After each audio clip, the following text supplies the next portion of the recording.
Bit of a bombshell today. I'm just pegging up my stocking when Mr. Sotheby says, "I'm afraid, Miss Fozzard, this is going to have to be our last encounter." Apparently this latest burglary's put the tin hat on things.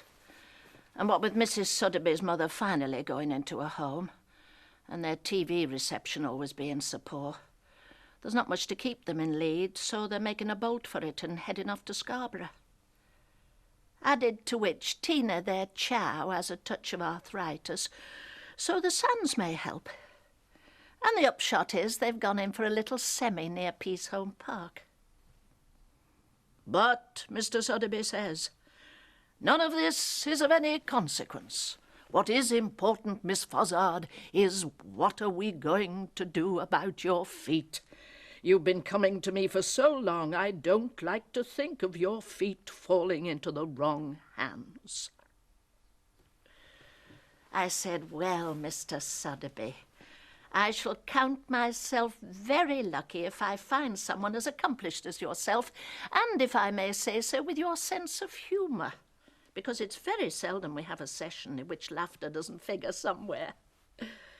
He said, well, Miss Fozzard, chiropody is a small world, and I've taken the liberty of making a few phone calls and come up with two possibilities. One is a young lady over in Roundhay, who I understand is very reasonable. A woman, I said.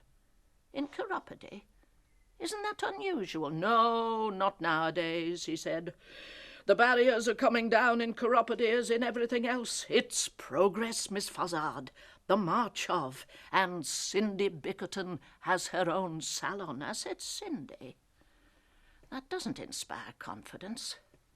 She sounds as if she should be painting nails, not cutting them.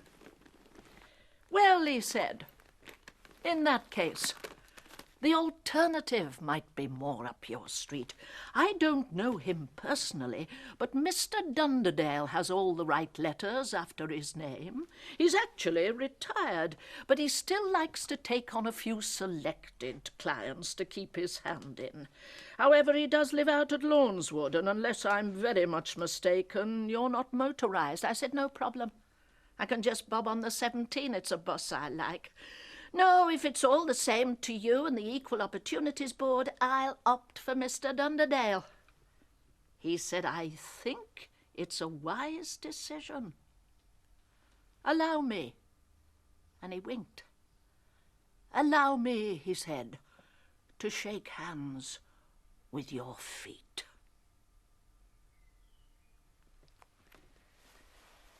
I've been going to Mr. Sotheby for years.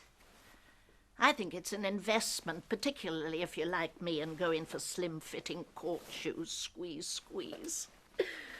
Mr. Sotheby reads me the Riot Act, of course, but as he says, it's a free country, Miss Fozzard. If you want to open the door to a lifetime of hard skin, I can't stop you.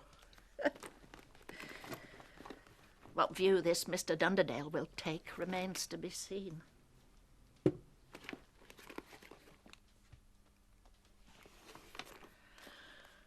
When I get back, Mrs. Beavers has a hat and coat on. Can't wait to get off. Says Bernard's been propped up in a chair staring at the TV all evening. She helps me get him upstairs, and then I sit by the bed and, as per recovery programme, give him a rundown on my day.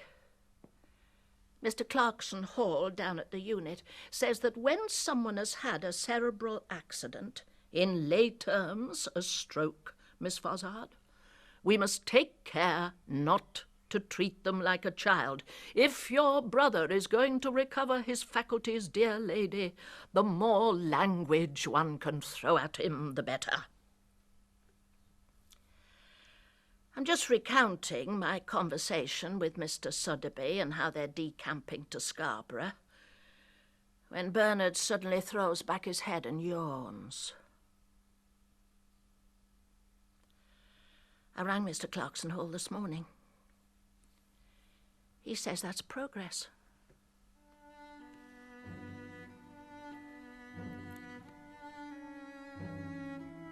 do miss work.